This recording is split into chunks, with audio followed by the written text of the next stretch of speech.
Friends, ನಿಮ್ಮೆಲ್ಲರಿಗೂ ಕೂಡ ನಿಮ್ಮದೇ ಆಗಿರ್ತಕ್ಕಂಥ ಯೂಟ್ಯೂಬ್ ಚಾನಲ್ ಸ್ಟಡಿ ವಿತ್ ಪರಶುರಾಮ್ಗೆ ಸ್ವಾಗತ ಅಂತ ಹೇಳ್ತಾ, ಪ್ರಥಮ ಸಂಕಲನಾತ್ಮಕ ಪರೀಕ್ಷೆ SA1 ಸೆಪ್ಟೆಂಬರ್ 2025ಕ್ಕಾಗಿ 4ನೇ ತರಗತಿಯಲ್ಲಿ ಪರಿಸರ ಅಧ್ಯಯನದಲ್ಲಿ ಒಂದು 40 ಅಂಕಗಳ ಪ್ರಶ್ನೆ ಪತ್ರಿಕೆಯನ್ನು ಪೋಸ್ಟ್ ಮಾಡ್ತಾ ಇದ್ದೀನಿ. ಆಲ್ರೆಡಿ ನಾನು ಕನ್ನಡದಲ್ಲಿ ಹಾಕಿದೆ, ಸುಮಾರು ರಿಕ್ವೆಸ್ಟ್ ಇತ್ತು. ಸೊ ನಮ್ಮಲ್ಲಿ 4ನೇ ತರಗತಿಯ ಎಲ್ಲ ವಿಷಯಗಳ ಪ್ರಶ್ನೆ ಪತ್ರಿಕೆಗಳು ಸಿಗ್ತವೆ. ಸೊ ಯಾರಿಗೆ ಪ್ರಶ್ನೆ ಪತ್ರಿಕೆಗಳು ಬೇಕು ಅನ್ನೋರು ಜಸ್ಟ್ ಈ ನಂಬರ್ಗೆ ವಾಟ್ಸಪ್ಪಲ್ಲಿ ಮೆಸೇಜ್ ಮಾಡಿ 9964050759. ಸೊ ಕಡಿಮೆ ಬೆಲೆಗಳಲ್ಲಿ ಅವುಗಳನ್ನು ನೀವು ಪಡೆದುಕೊಳ್ಬೋದು. ಓಕೆ, ಸೊ ಪ್ರಶ್ನೆ ಪತ್ರಿಕೆ ಹೇಗಿದೆ ಅನ್ನೋದನ್ನು ನೋಡುವ. ಸೊ ಲೈಕ್, ಶೇರ್ ಮತ್ತು ಸಬ್ಸ್ಕ್ರೈಬ್ ಮಾಡೋದನ್ನು ಮಾತ್ರ ಮರೆಯದಿರಿ. ಇಂಗ್ಲೀಷ್ ಮತ್ತು ಗಣಿತ ವಿಷಯದಲ್ಲಿಯೂ ಕೂಡ ಬೇಗನೆ ನಿಮಗೆ ಲೈನ್ ಅಪ್ ಮಾಡ್ತಾರೆ. ಸೊ ಇದು ಉದ್ದಿಷ್ಟವಾದ ಅಂಕಗಳ ಹಂಚಿಕೆ ಇತ್ತು. ಪ್ರಶ್ನೆಗಳ ವಿಧ ಆಧರಿಸಿ ಅಂಕ ಹಂಚಿಕೆ, ಕ್ಲಿಷ್ಟತೆಯ ಮಟ್ಟ ಆಧರಿಸಿ ಅಂಕ ಹಂಚಿಕೆ.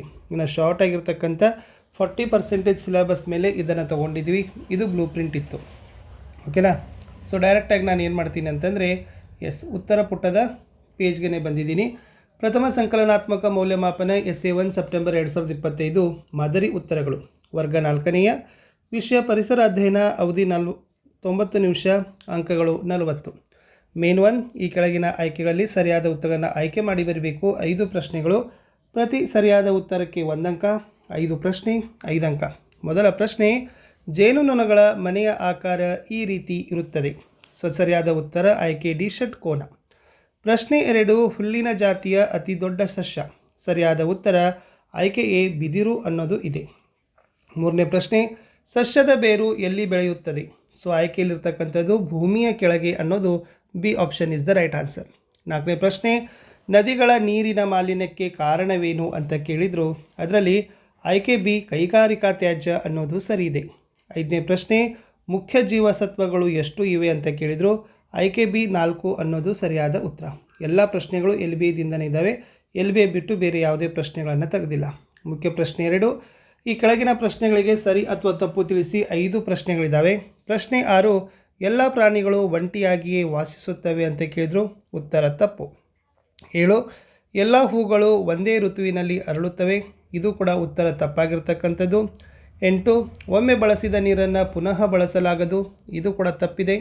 ಇನ್ನು ಕಲರಾ ರೋಗವು ಮಾಲಿನ್ಯಗೊಂಡ ನೀರಿನಿಂದ ಆಗುವುದಿಲ್ಲ. ಇದು ಕೂಡ ತಪ್ಪಿದೆ. 10, ಬಿ ವಿಟಮಿನ್ ಹಲ್ಲು ಮತ್ತು ಮೂಳೆಗಳನ್ನು ರಕ್ಷಿಸ್ತದೆ ಅಂತ ಕೇಳಿದ್ರು. ಇದು ಕೂಡ ತಪ್ಪಾದ ಹೇಳಿಕೆಯೇ ಆಗಿದೆ. ಮುಖ್ಯ ಪ್ರಶ್ನೆ 3, ಖಾಲಿ ಬಿಟ್ಟ ಜಾಗಗಳನ್ನು ಭರ್ತಿ ಮಾಡಬೇಕು. 5 ಪ್ರಶ್ನೆಗಳಿದ್ದಾವೆ. ಪ್ರತಿ ಸರಿಯಾದ ಉತ್ತರಕ್ಕೆ 1 ಅಂಕ, 5 ಪ್ರಶ್ನೆ 5 ಅಂಕ. ಪ್ರಶ್ನೆ 11, ಸೀತಾ ಡ್ಯಾಶ್ ಅಂಚಿನಲ್ಲಿ ವಾಸಿಸುತ್ತಾಳೆ ಅಂತ ಕೇಳಿದರು. ಕಾಡಂಚಿನಲ್ಲಿ ಅನ್ನೋದು ಉತ್ತರ. 12, ಬೇರುಗಳು ಡ್ಯಾಶ್ ಮಣ್ಣಿನಲ್ಲಿ ಬೆಳೆಯುತ್ತವೆ. ಬೇರುಗಳು ನೀರಿನಲ್ಲಿ ಮಣ್ಣಿನಲ್ಲಿ ಬೆಳೆಯುತ್ತವೆ ಅನ್ನೋದರ ಇತ್ತು. 13, ಡ್ಯಾಶ್ ಜಗತ್ತಿನ ಅತಿ ದೊಡ್ಡ ಹೂವಾಗಿದೆ ಅಂತ ಕೇಳಿದರೆ ರಫ್ಲೇಸಿಯಾ ಅಂತಕ್ಕಂಥದ್ದು ಜಗತ್ತಿನ ಅತಿ ದೊಡ್ಡದಾದ ಹೂ. 14ನೇ ಪ್ರಶ್ನೆ, ಶಾಲೆಗಳಲ್ಲಿ ಮಧ್ಯಾಹ್ನ ಭೋಜನ ಒಂದು ಡ್ಯಾಶ್ ಭೋಜನಕ್ಕೆ ಉದಾಹರಣೆಯಾಗಿದೆ ಅಂತ ಕೇಳಿದರು.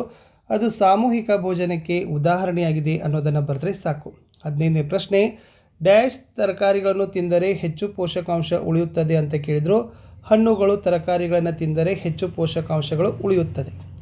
ಇನ್ನು 4th ಮೇನಲ್ಲಿನೂ ಕೂಡ 1 ಅಂಕದಲ್ಲಿ ಪ್ರಶ್ನೆಗಳನ್ನು ಉತ್ತರಿಸ್ತಕ್ಕಂಥದ್ದಿದ್ದಾವೆ. ಸೊ ಇಲ್ಲಿನೂ ಕೂಡ 5 ಪ್ರಶ್ನೆಗಳು 5 ಅಂಕ. ಪ್ರಶ್ನೆ 16, ಜಗತ್ತಿನಲ್ಲಿ ಅತ್ಯಂತ ಚಿಕ್ಕ ಹೂವು ಯಾವುದು ಅಂತ ಕೇಳಿದ್ರು. ಓಲ್ಫಿಯಾ. 17, ಕುಡಿಯುವ ನೀರಿನ ಒಂದು ಮೂಲ ಹೆಸರಿಸಿರಿ. ಬಾವಿ, ನದಿ. 18, ಮಳೆ ನೀರು ಸಂಗ್ರಹಣ ಎಂದರೇನು ಅಂತ ಕೇಳಿದ್ರು. ಮಳೆ ನೀರನ್ನು ಸಂಗ್ರಹಿಸುವುದೇ ಮಳೆ ನೀರಿನ ಸಂಗ್ರಹಣ. 19, ಬಹುಮಹಡಿ ಕಟ್ಟಡಗಳು ಎಂದರೇನು. ಬಹು ಮಹಡಿಗಳನ್ನು ಹೊಂದಿರುವ ಮನೆಗಳೇ ಬಹುಮಹಡಿಯ ಕಟ್ಟಡಗಳು. 20, ಚಿಕ್ಕಮಗಳೂರಿನ ಕೊಪ್ಪದಲ್ಲಿ ಸಾಮಾನ್ಯವಾಗಿ ಯಾವ ರೀತಿಯ ಮೇಲ್ಛಾವಣಿ ಬಳಕೆಯಲ್ಲಿದೆ. ಉತ್ತರ, ಚಾವಣಿ ತೂಗು ಇರ್ತದೆ. ಇದು ಮಳೆ ನೀರನ್ನು ಹರಿಸಲು ಸಹಾಯ ಮಾಡ್ತದೆ ಮತ್ತು ತಂಪನ್ನು ಕಾಯ್ದಿರಿಸ್ತದೆ ಅಂತ ಬರೆದ್ರೆ ಸಾಕು. 5th ಮೇನಲ್ಲಿ 2 ಅಂಕದ 6 ಪ್ರಶ್ನೆಗಳಿದ್ದಾವೆ. 12 ಅಂಕ ಇದೆ. ಪ್ರತಿ ಸರಿಯಾದ ಉತ್ತರಕ್ಕೆ 2 ಅಂಕ. ಪ್ರಶ್ನೆ 21, ಜೇನುತುಪ್ಪದ 2 ಉಪಯೋಗಗಳನ್ನು ಬರೀರಿ ಅಂತ ಕೇಳಿದರು. ಸೊ ತಮ್ಮೆಲ್ಲರಿಗೂ ಗೊತ್ತಿದೆ, ಜೇನುತುಪ್ಪವನ್ನು ಆಹಾರವಾಗಿ ಬಳಸ್ತಾರೆ, ಔಷಧಿಯಾಗಿಯೂ ಕೂಡ ಬಳಸ್ತಾರೆ. 22, ಪರಿಸರ ಸಂರಕ್ಷಣೆಗೆ ಸಂಬಂಧಿಸಿದಂತೆ 2 ಘೋಷಣೆಗಳನ್ನು ಬರೀರಿ ಅಂತ ಕರೆದರು. ಇಲ್ಲಿ ಮರಗಳನ್ನು ಉಳಿಸೋಣ, ನೆಡೋಣ, ಕಾಡು ಬೆಳೆಸಿ, ನಾಡು ಉಳಿಸಿ. ಇನ್ನು ಸಸ್ಯದ ಬೇರುಗಳು ಕಡಿದರೆ ಏನು ಸಂಭವಿಸ್ತದೆ ಅಂತ ಕೇಳಿದರೆ, ಸೊ ಗಿಡವು ಒಣಗಿ ಹೋಗ್ತದೆ. ಗಿಡದಿಂದ ಸಿಗ್ತಕ್ಕಂಥ ಉತ್ಪನ್ನಗಳು, ಅದು ನೆರಳಾಗಿರ್ಬೋದು, ಹಣ್ಣಾಗಿರ್ಬೋದು, ಎಲೆ, ಅಂಟು, ಆಮೇಲೆ ಕಟ್ಟಿಗೆ, ಇವು ಯಾವ ಕೂಡ ನಮಗೆ ಸಿಗೋದಿಲ್ಲ.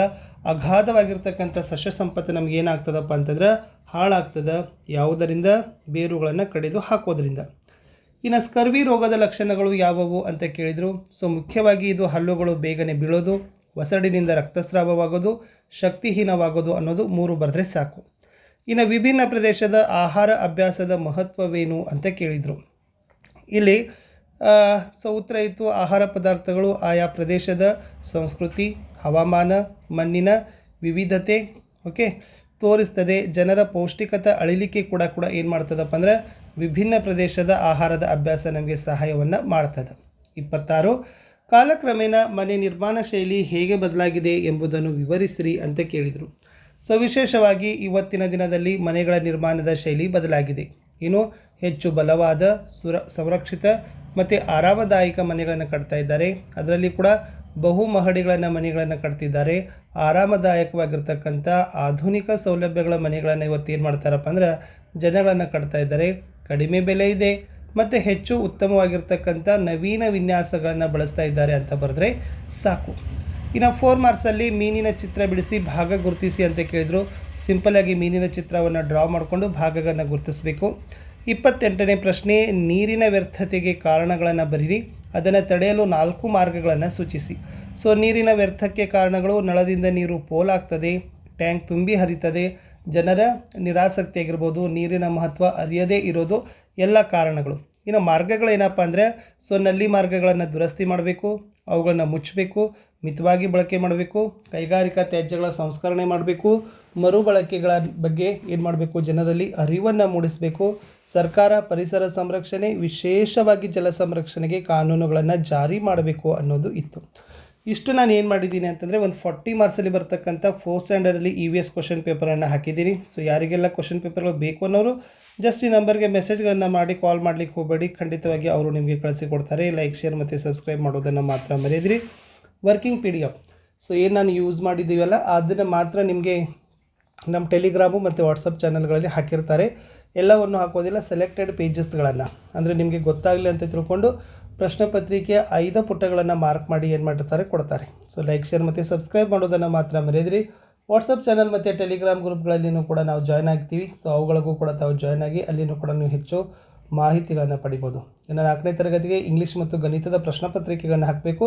ವಿಡಿಯೋದ ಡಿಸ್ಕ್ರಿಪ್ಷನ್ ಬಾಕ್ಸ್ನಲ್ಲಿ ಆ 2 ಪ್ರಶ್ನೆಗಳನ್ನು ಯಾವುದು ಇಂಗ್ಲೀಷ್ ಮತ್ತು ಮ್ಯಾಥಮೆಟಿಕ್ಸ್ ಅವೆರಡನ್ನು ಕೂಡ ಹಾಕ್ತಾರೆ. ಸೊ ಕನ್ನಡ ಮಾಧ್ಯಮದ ಪ್ರಶ್ನೆ ಪತ್ರಿಕೆಗಳು ನಮ್ಮಲ್ಲಿ ಸಿಗ್ತವೆ. ಇಲ್ಲಿವರೆಗೆ ವಿಡಿಯೋನ ನೀವೆಲ್ಲರೂ ಕೂಡ ನೋಡಿದ್ದೀರಿ. ಸೊ ಅದೇ ಥರನಾಗಿರ್ತಕ್ಕಂಥ ಒಂದು ಲೈಕ್ ಮಾಡಿ, ಪ್ರಶ್ನೆಗಳನ್ನು ನಿಮ್ಮ ಚಾಣಕ್ಯಕ್ಕೆ ಅನುಗುಣವಾಗಿ ನಿಮ್ಮಲ್ಲಿರ್ತಕ್ಕಂಥ ಬುದ್ಧಿಮತ್ತೆಗೆ ಅನುಗುಣವಾಗಿ ಪ್ರಶ್ನೆಗಳನ್ನು ನೀವು ಬದಲಿಸಿಕೊಂಡು ಒಳ್ಳೆಯ ಪ್ರಶ್ನೆ ಪತ್ರಿಕೆಯನ್ನು ನೀವು ಸಹಿತ ರಚಿಸ್ಬೋದು. ಇದೇ ಅಂತಿಮ ಅಲ್ಲ. ಸಿಗ್ತೀನಿ ಹೊಸ ವಿಡಿಯೋದಲ್ಲಿ. ಬಾಯ್.